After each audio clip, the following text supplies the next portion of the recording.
Okay, so we're going to talk about difference of squares. So the idea of difference of squares is we have two terms with a difference, so with a subtraction sign in between, in which the variables are perfect squares. So we can look, we have a squared and b squared. See how x is a perfect square, t is a perfect square. Has to be difference, so it has to have a subtraction sign in between, and again, two terms. So for any problem, the first thing we always look for is a GCF. Is there a greatest common factor?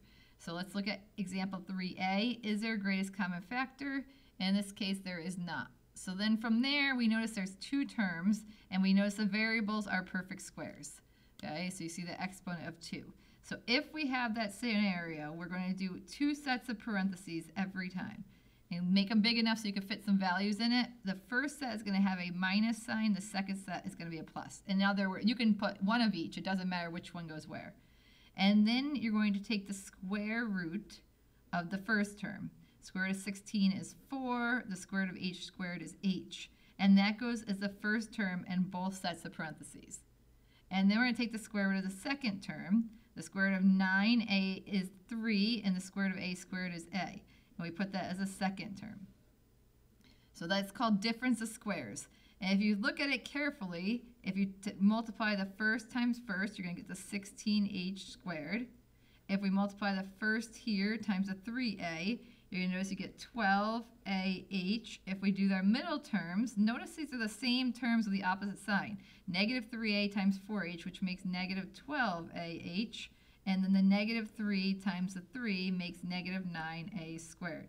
So if you notice, the middle two terms are going to cancel. We're going to have the same terms with opposite signs every time when we factor. That's why we use 1 plus and 1 minus. The middle two terms cancel, and that's where you see the answer, the difference of squares. So let's look at the next one. So first thing, is there a GCF?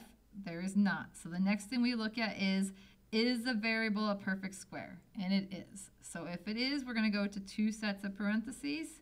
We're going to take the one plus and one minus, and we're going to take the square root of the first term. The square root of 121 is 11. The square root of the second term, 4 is 2b and 2b. So again, if we were to distribute this, we'd get back where we started. Now C, again, we look for GCF. There's a GCF here of 3g. So we're going to factor that out first. So 3g, and we factor that out, we get 9g squared, and then minus 1. And now we're going to look at just the part in the parenthesis to say, can we factor that any further? In this case, since it's a perfect square with a minus, we can factor this part into two sets of parentheses.